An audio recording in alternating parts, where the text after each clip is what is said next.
رسول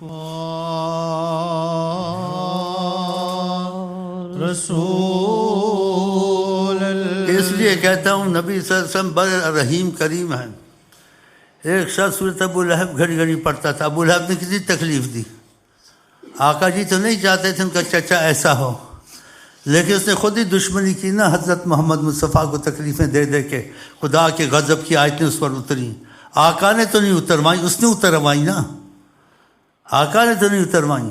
پھر بھی آقا کی رحم دلی دیکھو، ایک شخص سورۃ ابو لہب پڑھ رہا تھا گھڑی گھڑی، آپ نے تو کہا تجھے یہی صورت ملی تھی میرے چچا والی کہ جس پر عذاب آیا تھا، دیکھا کہ تکلیف ہوتی تھی آپ کو۔ اس لیے ہم سعادات کی قدر کرتے ہیں، لیکن سعادات کو کہتے ہیں ہمارا گناہ کم ہے، تمہارا گناہ زیادہ ہوگا، تم آل محمد ہو، ہم آل محمد نہیں ہیں۔ تم کو بہت احتیاط کرنی چاہیے۔ آپ کی اولاد آپ کی نافرمانی میں ہو اور ایک دوسرے کی اولاد ہو، تو آپ کی اولاد کی نافرمانی آپ کو زیادہ تکلیف دے گی یا دوسرے کی؟ اپنی اولاد کی زیادہ نافرمانی تکلیف دے گی۔ اس لیے جتنے سعادات ہیں ان کی نسبت کی قدر کرو، لیکن سعادات کو سمجھنا چاہیے کہ نبی کریم نے فرمایا ہے کہ اس کا حسب نسب میں اس کا بنوں گا وَلَوْ كَانَ عَبْدًا حَبَشِيًّا، کہ حبشی غلام ہو اگر وہ تقوی اختیار کرتا ہے۔ اگر تقوی اختیار نہیں ہو سید کو، وہ آل رسول سے نکالا جاتا ہے۔ جو تقوی اختیار کرتا ہے آل رسول میں داخل ہو جاتا ہے۔ کان جد کل تقی، میں اس کا جد امجد ہوں، وہ میری آل ہے اگر تقوی ہے۔ تقوی نہیں تو آل رسول بن، لوگ تو نسبت کی قدر کریں گے لیکن اس کو آل بننے کا فائدہ نہیں ہوگا، آل سے نکالا جائے گا۔ یہ قرآن حدیث سے ثابت ہے۔ جیسے نوح علیہ السلام نے کہا نبلی من اہلی، میری آل ہے میرا لڑکا۔ اللہ نے کیا کہا؟ چاہے تو نبی ہے تیری آل ہے، انہ عمل غیر صالح، اس کا عمل اچھا نہیں ہے۔ جب عمل اچھا نہیں تو آل کا فائدہ ہوگا نہیں ہوگا۔ یہ قرآن کریم ہے، میں اپنی طرف سے نہیں کہہ رہا ہوں۔ لیکن نسبت آل کی ہم تو قدر کریں گے جتنا بھی ہو سکے گا، سیدوں کے غلام۔ لیکن سید نبی کے سامنے اپنی پوزیشن رکھے کہ میں سید ہوں، نبی کے مقابلے میں وہ بات کرے یا نبی کے مقابلے میں چلے، وہ چل سکتا ہے؟ نبی کے سامنے کوئی ولی ہو، نبی ہو، اس کی کوئی پوزیشن نہیں ہے۔ نبی کے سامنے اس کی غلامی کی صورت ہے۔ نبی کے سامنے سید عالم ولی نبی بھی نہیں بن سکتا۔ اگر نبی بن سکتا ہے تو رسول اللہ صلی اللہ علیہ وسلم کی غلامی میں نبی بن سکتا ہے، اپنے ذاتی طور سے نبی کی پوزیشن نہیں ہے۔ اس لیے یہ آل محمد کی آپ قدر بہت کیا کریں، لیکن وہ اگر نبی کریم کی نافرمانی کرتے ہیں ان کو تم سے زیادہ نقصان ہوگا، ہم کو اتنا نہیں ہوگا۔ اور جو تم میں سے آل مصطفیٰ نہیں ہیں، اگر جب سے اس کی محبت کے تقاضے پورے کیے تو یقین جائے نبی کریم دو رخی بات نہیں کرتے ہیں، وہ آل محمد میں داخل ہو جاتا ہے۔ سلمان فارسی نے بہت تکلیفیں اٹھائیں آقا کی محبت میں، وہ فارس کے تھے، آل رسول نہیں تھے۔ نبی کریم نے کیا کہا؟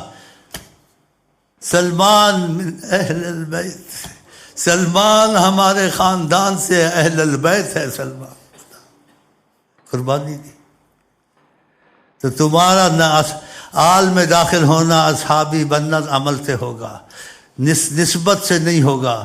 آقا جی کہتے من ابطا بہی عملو لم یسرع بہی نسبو، جس کا عمل اس کو گرا دے اس کا نسب اس کو کچھ فائدہ نہیں دے گا۔ بتاؤ، آقا جی نے کہا، اللہ تعالیٰ کہتے ہیں انما تعطون باعمالکم لا بانسابکم، تمہارے اعمال سے تمہارا معاملہ کیا جائے گا، تمہاری نسب اور خاندان کو نہیں دیکھا جائے گا۔ اور آقا جی نے کہا اللہ تعالیٰ قیامت کو کہیں گے، کیا کہیں گے؟ اليوم ارفع انساب وادع نسبی، ادع الانساب وارفع نسبی، میں سب نسبت والے خاندانوں کو گراتا ہوں اور اپنا نسب اوپر کرتا ہوں۔ اپنا نسب کدھر اشارہ کیا؟ آقا جی کہتے اللہ تعالیٰ نے این المتقون، تقوی والے کہاں ہیں؟ دیکھا یہ حدیثیں ساری کہاں جائے گی؟ یہ ساری حدیثیں جو اتنی سر کہاں جائے گی؟ تو اسلام میں ہندوؤں کی طرح چھات چھوت نہیں ہے خاندان پہ فخر کرے۔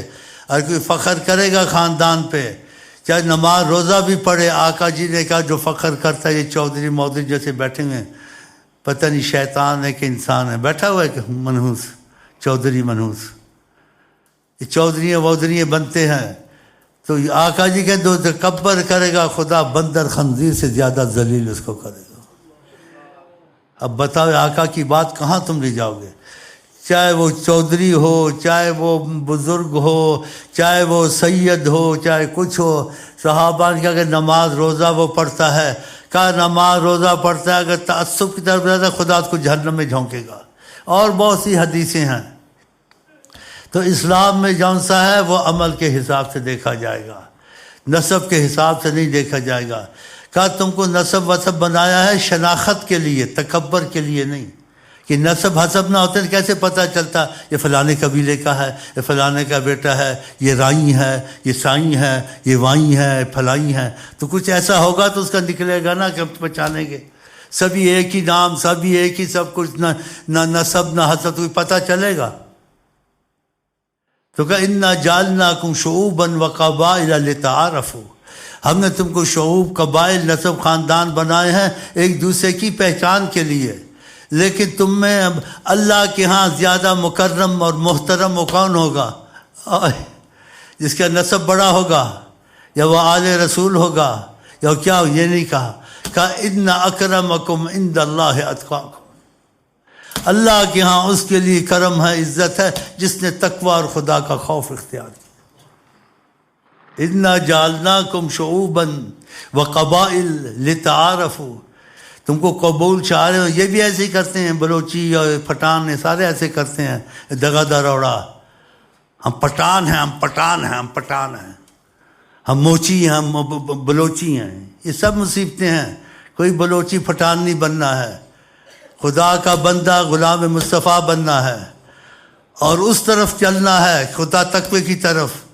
دانا خاک میں مل کر ملے گلے گلزار ہوتا ہے, مٹا دے اپنی ہستی کو اگر مرتبہ جائے, خدا بندے سے خود پوچھے بتا تیری رضا کیا ہے. اولیاء ادھر سے تو اولیاء اللہ بنے ان پڑھ کے, انہوں نے اپنے آپ کو مٹا دیا. کسی بزرگ کے پاس کوئی آئے گا تم ایسے ہو ویسے ہو, کہا ایسا ویسا ہوں تو اللہ معاف کرے, ایسا ویسا نہیں تو خدا تجھ کو معاف کرے. چلو دیکھا کیسے لوگ تھے. کہا تو ایسا ویسا ہے, کہا ایسا ویسا ہوں تو اللہ معاف کرے, ایسا ویسا نہیں تو خدا تجھ کو معاف کرے. ماشاء اللہ. اللہ ان اولیاء اللہ لا خوف علیہم. خدا کرے ہم صحابی بن کے مریں, آقا کی زیارت نصیب ہو. خدا کرے نفس نے آقا جی نے منع کیا تعصبات سے ان چیزوں میں نہ پڑیں, اور آقا جی کی عظمت اور قدر خدا کرے عقلی اور ذہنی طور سے دل میں نہ ہو, بلکہ حقیقت کے طور سے, کیفیت اور فیض کے طور سے دل میں ہو انشاءاللہ تعالی. اور کوئی بات میں نے غلط کی ہے, میں اللہ سے معافی مانگتا ہوں, ہو جاتا ہے انسان سے. اور تمہارے ساتھ کوئی غلط بات کی ہے تو تم خدا رسول کے معافی دے دو مجھے. میری نیت اچھی ہے, بری نہیں ہے, نہ حکومت کے ساتھ, نہ تمہارے ساتھ, نہ بڑے کے ساتھ, نہ چھوٹے کے ساتھ. میری نیت یہی ہے کہ ہم کو حضرت محمد مصطفیٰ سے اتفاق ہونا چاہیے.